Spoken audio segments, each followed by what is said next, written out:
Jai Tadalaya Krishnaya Krishna Bhaktaya Tadbhaktaya Namo Namaha Jai Shri Krishna Chaitanya Prabhu Nityananda Shri Advaita Gadadhara Shivajari Gaura Bhaktivinoda Hare Krishna Krishna Krishna Hare Hare Hare Ramo Rama Rama Hare Hare. So first I would like to read the offering by Bhuvaneshwar Prabhu, who is our head cook and who is Ayendra Prabhu's god brother. And actually, Bhuvaneshwar Prabhu has been here staying also since many years.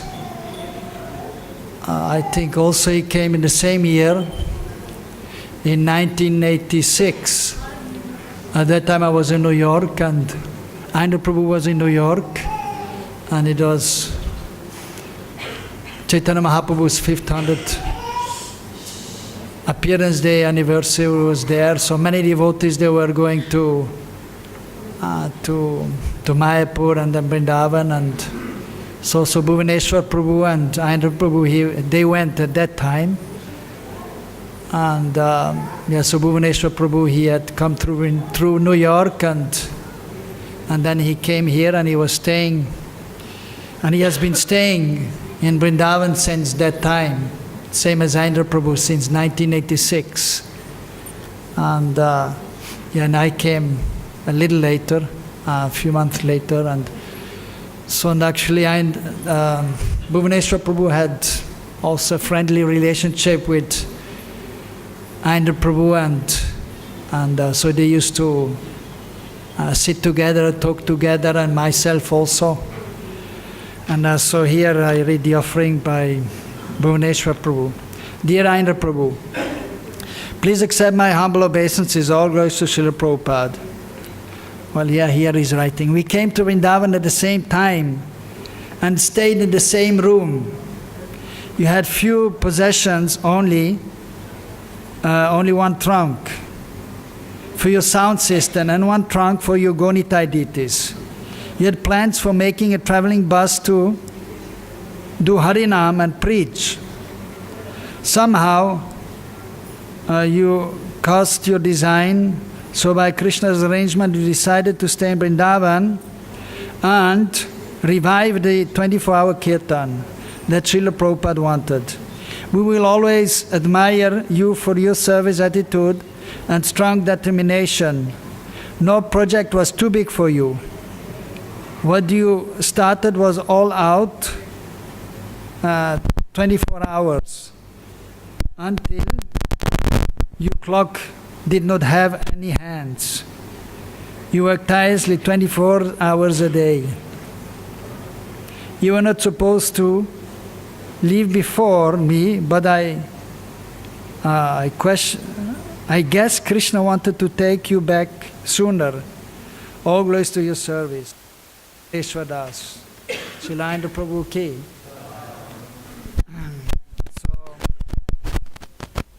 So I was also very fortunate to have a lot of association with Ayendra Prabhu. First time I met him was in New York. 1984. I had gone to New York just actually for a visit, but I ended up staying there for 3 years. So Ayendra Prabhu was there, and he was doing a Sankirtan. He had made a bus into a small altar, and he had his small Gonitai deities there, and Prabhupada Bhaktisiddhanta. And I believe at that time he might have had one Shila, maybe one Govardhan Shila. But I remember his Gonitai deities and Prabhupada Bhaktisiddhanta, and he used to go every day out, practically every day, doing Harinam Sankirtan. And many times I used to also, I was Pujari at that time also in New York, and I was helping with the preaching to the life members. Because I had some experience with the Indians, and I was speaking Hindi also. But I used to sometimes also go and take part for a little while, maybe 1 hour, in Ayendra Prabhu's kirtan, or just go there and watch him enthusiastically singing the holy names, very enthusiastic with a few devotees. He had always, at that time also, he didn't have so many devotees, 2-3 devotees, but he was always very enthusiastic in chanting the Mahamantra. And so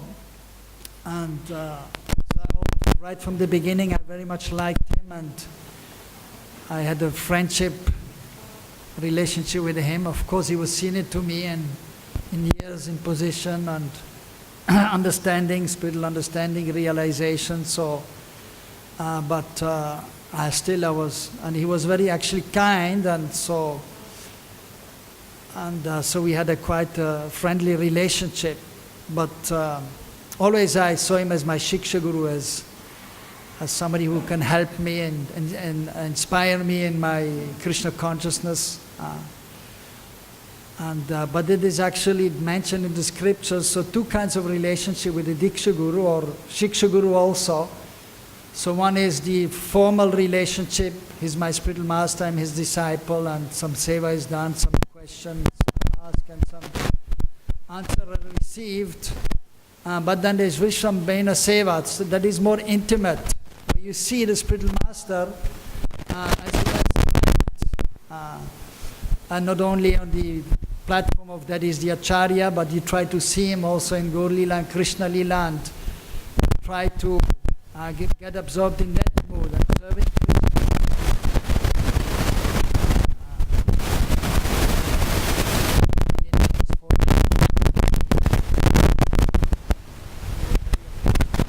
so we had a close relationship. And there in New York there was one other devotee who was also close.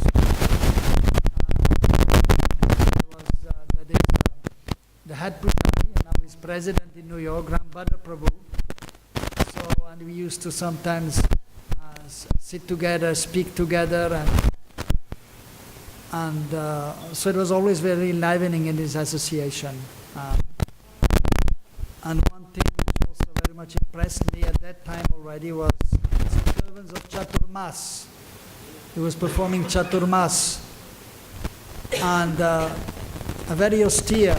So at that time, I saw that also one time he was doing this Chandrayan Chaturmas. That is,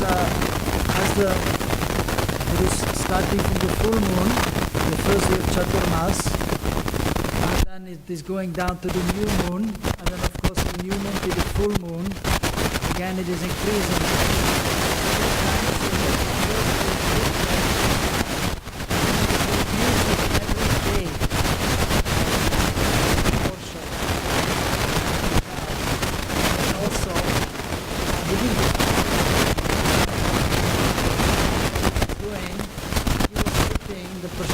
On the floor, and also the hands were behind.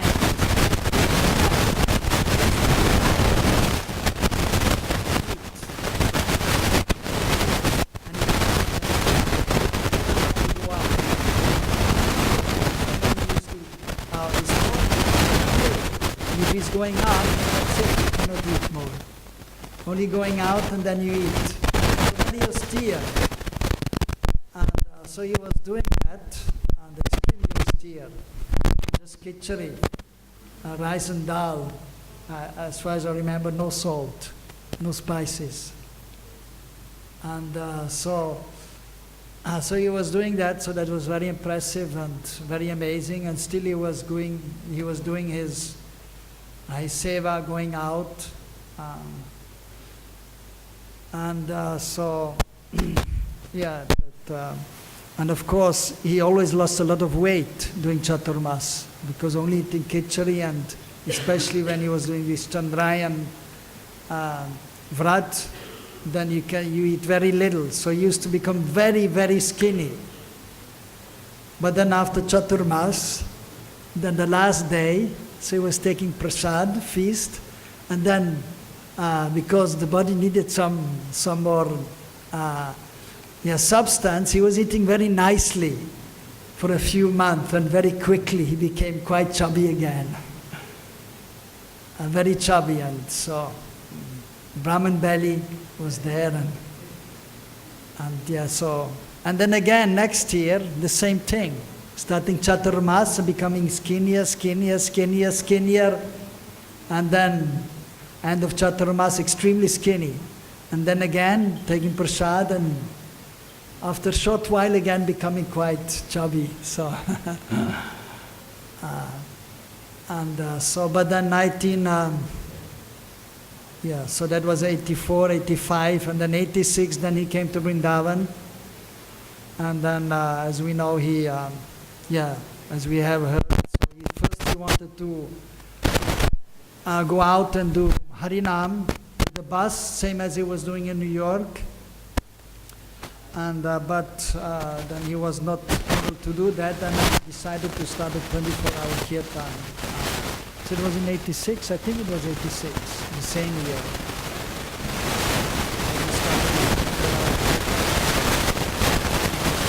In the beginning, it was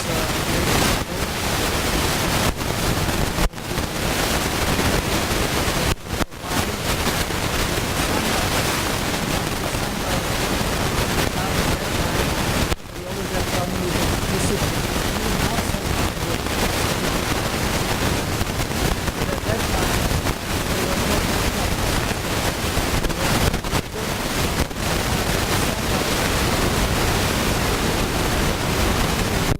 Was going out of the Gurukul, all the teachers and the students, so they had a generator, but they didn't start the generator most of the time. Many times there was no electricity, so especially the West Coast, it was very difficult to stay. So it was very difficult to have enough people, to do enough devotees to do kirtan, 24-hour kirtan. But after 1 or 2 years, finally, then the management convinced the Gurukul to start a generator also for the devotees staying here, and it was getting a little better. But many times in these years, as it is in India, as we know, many times the things break up. So generator broke, and then still to get it fixed, it takes 1, 2, or 3 days. Very, very clear at that time, 86, 87. I came also here first time 1980 till 83, but then I went to Europe and America where I met Indra, and then I came back in 87.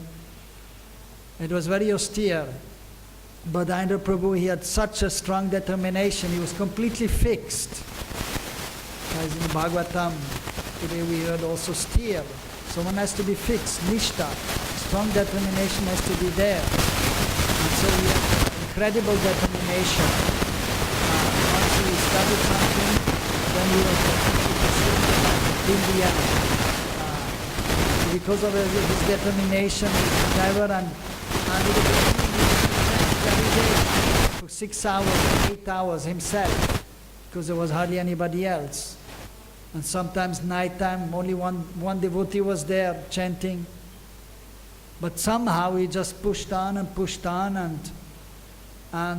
so in the beginning, not so many devotees, even for the management side, practically no help in giving man or also in getting money for supplies for whatever he needed. It was very difficult, but somehow he just continued, and then because of his sincerity, because of his seriousness, because of his endeavor, his determination, and his love for Prabhupada and the deities, then he was ultimately successful, and then more and more devotees came and joined and helped, and so then he was able to, to very nicely do that. And then later on also, so he was actually even coming on the altar, and for some time he was dressing Radha Shyama Sundar. Actually, before I became head pujari, before I joined DT department, that was maybe in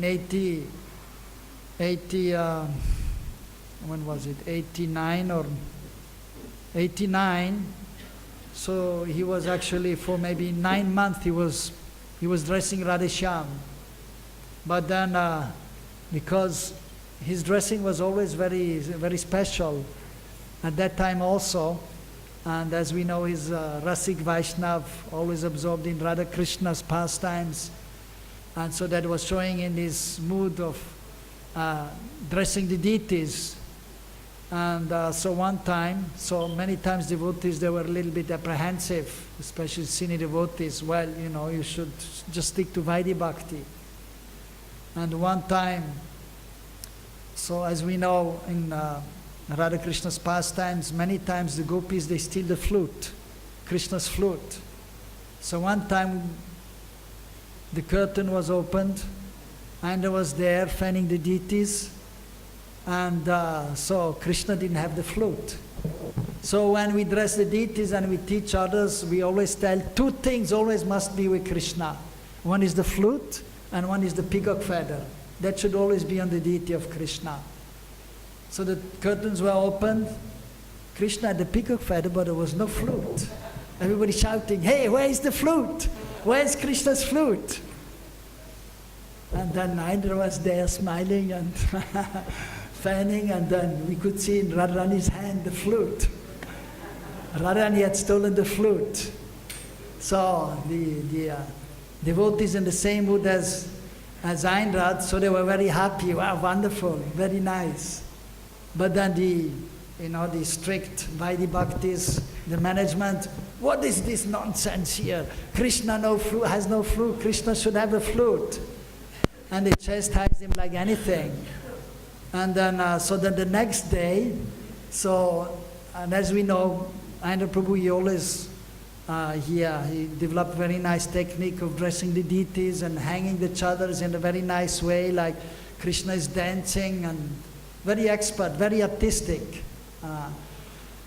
But then the next day, because they had chastised him so severely, so then the deities, they were very simply dressed, and the chadars, they were not hung, they were just down. So I could just understand he was a little bit frustrated. And actually then he came to me, because there were many times on his case, and because I was together with him in New York, so he knew me very well, and I was dressing Radha Govinda there. Then he told me, "Why don't you dress the deities?" And somehow I was in the Gurukul, and was a little difficult also there, and I had just gotten married, and then I thought, well, maybe I should go back to deity worship, because I liked that very much. And then, actually then I dressed Radheshyam, that was in 1990. So, and then, so I was doing that maybe for 1 year, and then I felt, well, it would be nice if Ainra Prabhu could come on the altar again, and then I had become head pujari also in beginning 92, and then, so then I asked him to come again on the altar and dress Radheshyam. First on Sunday only, but because I had more and more responsibilities in overseeing deity department, and then also doing yagyas for many devotees and teaching, and so then I asked him to dress also Saturday, and then so for maybe from 93 or 94, then till he left, he was dressing mostly Saturday and Sunday. And on festival days, we used to also dress together, and he was dressing always Shyam-Sundar, and I was dressing Radharani for every festival till he left. So then, of course, we had a very close association, and many times we used to go to his room, and we used to discuss, of course, what we were discussing. Only two things. One is Gaur Katha, Gaur Lila, about Mahaprabhu and Sankirtan. Otherwise, second topic was about Radha Krishna and their pastimes, nothing else. So, only sometimes a little bit, he was maybe dissatisfied with the management or the GBC's resolution, or so then sometimes some talk was about that also, but not so much. Mostly they're just only Katha, and and many times I had questions I used to ask him, and then so then the answer was there, and usually the answer was very elaborate. Sometimes, 1 hour, 2 hours, 2.5 hours answer to the question. So non-stop, he could speak non-stop about Krishna and his pastimes. So then later on, sometimes I was thinking twice, well, shall I now ask a question? Because I have other things to do. But still, many times he used to go, but sometimes then later I had to excuse myself. Indra Prabhu, I have other things to do, I'm very sorry.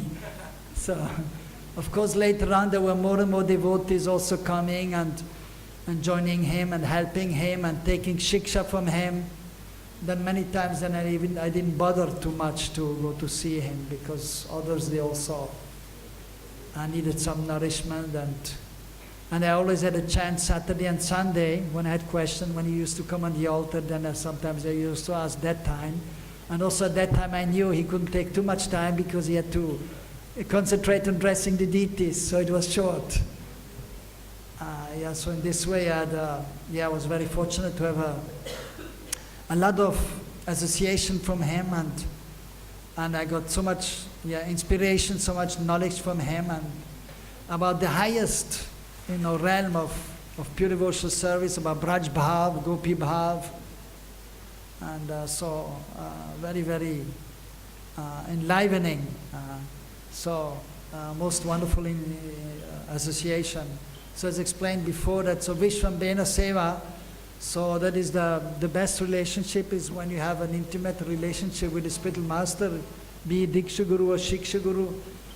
So I was, one time I offered my obeisances to him, and he said, "What are you doing? Why are you offering your obeisances? Sit down." So he was not into these formalities. So just be real, we are friends and we're discussing about Krishna. So, but still, some respect should be there. Even in this Vishvambena Seva, the disciple is there, but he has very close relationship with the spiritual master as his best friend. But still the respect has to be there, and always we should understand he's superior, I'm inferior, so that we should always remember. But with Indra Prabhu it was very easy to always remember our position, because he was always the one who was having the last word, and he was very strong in his preaching and in his presentation and in his, many times his chastisement. Of course, a pure devotee, a great devotee, is soft like a rose. He was very soft, very loving, but many times heavy like a thunderbolt. Even on the altar, many times people, they complained, devotees, while he's, on the altar, sometimes shouting at somebody, "What are you doing?" Very, very, and usually in front of deities, you are not supposed to speak loudly. But even many times on the altar, chastising somebody, and